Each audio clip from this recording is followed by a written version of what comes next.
Lietuvos rinktinė tęsia savo sėkmingą pasirodymą pasaulio čempionate Turkijoje.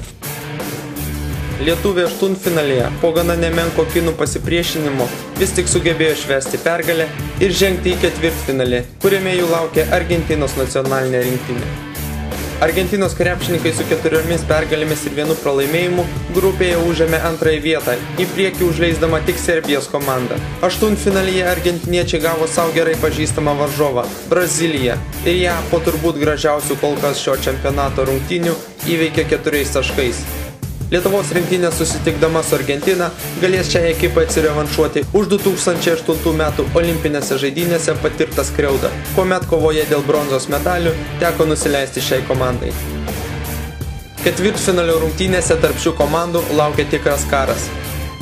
Argentinos rinktinėje kol kas geriausiai žaidžia Luisas Scioli. Šis aukštaūgis šiuo metu yra bene geriausias krepšininkas pasaulio čempionate. Prieš brazilus jis įmetė net 37 taškus ir dėka jo žaidimo komanda laimėjo. Vidutiniškai čempionate žaidėjas pelno po kiek daugiau nei 30 taškų, atkovojo po 8 kamuolius ir atlieka po 1 rezultatyvų perdavimą. Jam puikiai talkina NBA rungtyniaujantis snaiperis Carlosas Delfino. Krepšininkas pelno po beveik 18 taškų, atkovojo po 5 kamuolius ir prideda po 3 rezultatyvius perdavimus. Komandos veteranas ir žaidėjas Pablas Prigionis yra viena pastebimiausių komandos figūrų.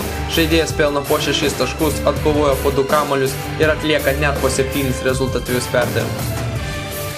Lietuvos rinktinėje šiuo metu nesustabdomas yra Linas Kleiza. Prieš Kinijos krepšininkus į NBA grįžtantis puolėjas pelnė net 30 taškų, atkovojo 9 kamuolius ir pridėjo 2 rezultatyvius perdavimus.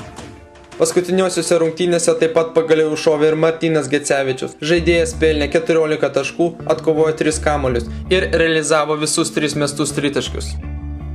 Šis čempionatas kol kas labai sėkmingas ir žaidėjų Mantui Kalniečiui. Pagrindinis komandos žaidėjas pelnė 11 taškų, atkovojo 5 kamuolius ir iš varžovų pavogė 2 kamuolius. Ši ketvirtfinalio dvikova tarp Lietuvos ir Argentinos susilauks tikrai daug dėmesio. Tikimės, kad lietuviam pavyks atsirevanšuoti.